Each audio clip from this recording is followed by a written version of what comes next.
Halo teman-teman, perkenalkan nama saya Alia Ramadhani dengan NIM 612062022087 Perbankan Syariah 3. Saya akan mempresentasikan materi yang berjudul Pengejaan Bahasa Indonesia. Pengertian ejaan mengutip dari buku esai penerapan ejaan bahasa Indonesia 2020 karya Widya Fitriyanti, yang dimaksud ejaan adalah kaidah yang harus dipatuhi oleh pemakai bahasa supaya keteraturan dan keseragaman dalam penulisan bahasa dapat tercapai. Secara teknis, ejaan adalah penulisan huruf, penulisan kata, dan pemakaian tanda baca. Next. Fungsi ejaan 1. Landasan pembakuan tata bahasa. Penggunaan ejaan dalam penulisan bahasa akan membuat tata bahasa yang digunakan semakin baku. 2. Landasan pembakuan kosakata serta istilah tidak hanya membuat tata bahasa semakin baku. Ejaan juga membuat pemilihan kosakata dan istilah menjadi lebih baku. 3. Penyaring masuknya unsur bahasa lain ke bahasa Indonesia. Ejaan juga memiliki fungsi penting sebagai penyaring bahasa lain ke bahasa Indonesia, sehingga dalam penulisannya tidak akan menghilangkan makna aslinya. 4. Membantu pemahaman membaca dalam mencerna informasi penggunaan. Ejaan akan membuat penulisan bahasa lebih teratur. Hal ini membuat pembaca semakin mudah dalam memahami informasi yang disampaikan secara tertulis. Next. 3 aspek dalam ejaan. Yang pertama ada fonologis, yaitu yang menyangkut penggambaran fonem atau tanda bunyi dengan huruf dan penyusunan abjad.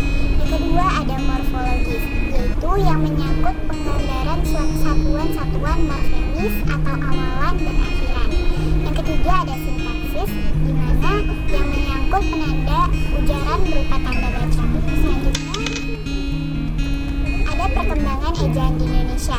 Ejaan yang pertama itu ada Van Ophuijsen yang digunakan pada tahun 1901 sampai 1947, dan selanjutnya ada ejaan Suwandi yaitu digunakan pada tahun 1947. Selanjutnya ada ejaan yang disempurnakan atau EYD yang digunakan pada 1972 sampai 2015.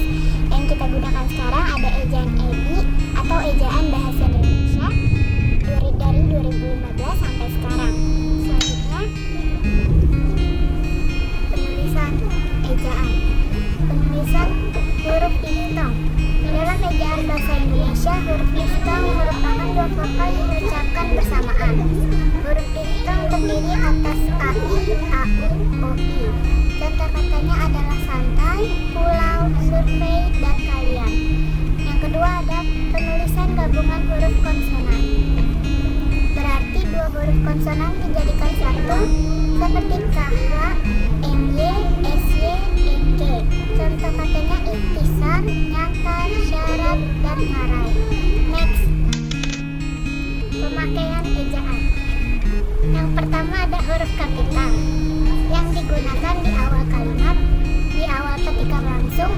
Huruf pertama dalam pengungkapan yang berhubungan dengan nama Tuhan atau kitab suci. Yang terakhir di huruf pertama nama geografi dan yang kedua huruf miring yang digunakan untuk menulis nama buku atau majalah, untuk menegaskan kata dan dipakai di nama ilmiah. Next. Tanda baca.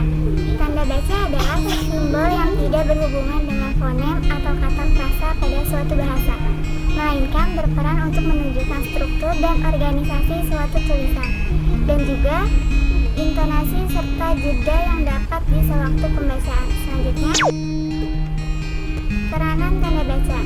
1. Untuk mengatur adanya jeda ketika kita membaca suatu kalimat. 2. Mengatur intonasi dalam pembacaan suatu kalimat.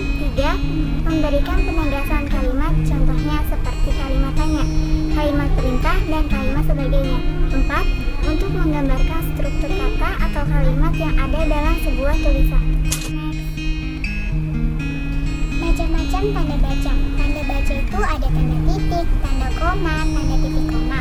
Selanjutnya ada tanda seru, tanda tanya, tanda peningkat, dan juga ada tanda hubung, tanda pisah, dan tanda elipsi.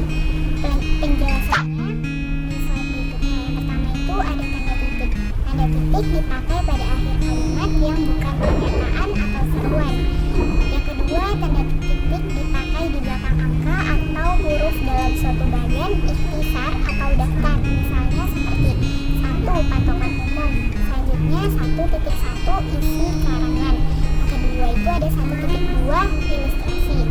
Yang ketiga, tanda titik dipakai untuk memisahkan jam, menit, dan detik yang menunjukkan waktu.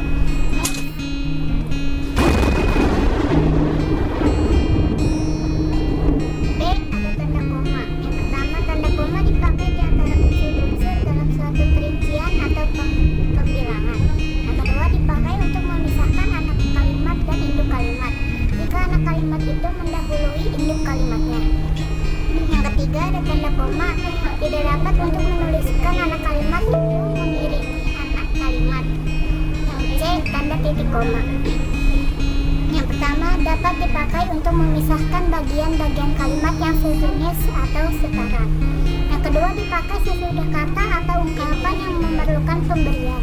Yang ketiga, dipakai di antara nomor dan halaman, di antara bab dan ayat kitab suci, di antara judul dan anak judul suatu karangan, serta nama kota dan penerbit buku dalam karangan. Next. D. Tanda hubung. 1. Untuk menyambung suku-suku kata dasar yang terpisah oleh pergantian garis. 2. Untuk menegaskan keterangan akusisi atau keterangan yang lain sehingga kalimat jadi lebih jelas. 3. Untuk dipakai di antara dua bilangan atau tanggal dengan arti sampai ke atau sampai dengan. E. Tanda pisah. Tanda pisah membatasi penyisipan kata atau kalimat penjelasan di luar bagian kalimat. Misalnya, kemerdekaan bangsa itu saya yakin akan tercapai di perjuangan oleh bangsa sendiri. F. Tanda elipsi. Tanda elipsi digunakan dalam kalimat yang terputus-putus. Tanda elipsi menunjukkan bahwa dalam suatu kalimat atau makalah ada bagian yang dihilangkan. Ada H. Tanda tanya. Fungsinya itu yang pertama digunakan pada akhir kalimat tanya, seperti ketika kita nanya, kapan kamu akan pulang Bandung? Yang kedua, ada digunakan di dalam tanda kurung untuk menyatakan bagian kalimat yang kurang dapat dibuktikan kebenarannya, seperti Bu Endang lahir pada tahun 1967. Kita belum tahu kepastiannya benar atau tidak Bu Endang lahir pada tahun sekian atau bukan.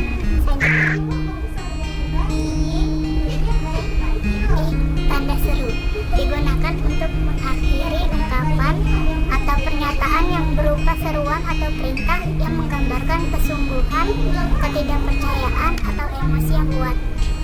Contohnya, datanglah ke sekolah tepat waktu. Jangan buang sampah sembarangan. Next. J. Tanda peningkat dipakai untuk menunjukkan penghilangan bagian kata atau bagian angka tahun dalam konteks tertentu. Contoh, mereka sudah pulang kan? Kan di sini menunjukkan singkatan dari kata bukan. Yang kedua ada contoh Surya telah tiba. Surya telah tiba di sini menunjukkan singkatan dari kata telah. Next. Kesimpulan bahwa bahasa itu tidak terlepas dari yang namanya kata ejaan dan tanda baca. Ternyata ejaan dan tanda baca itu saling keterkaitan. Ejaan itu mengalami beberapa tahap hingga menjadi yang sempurna, di mana yang kita gunakan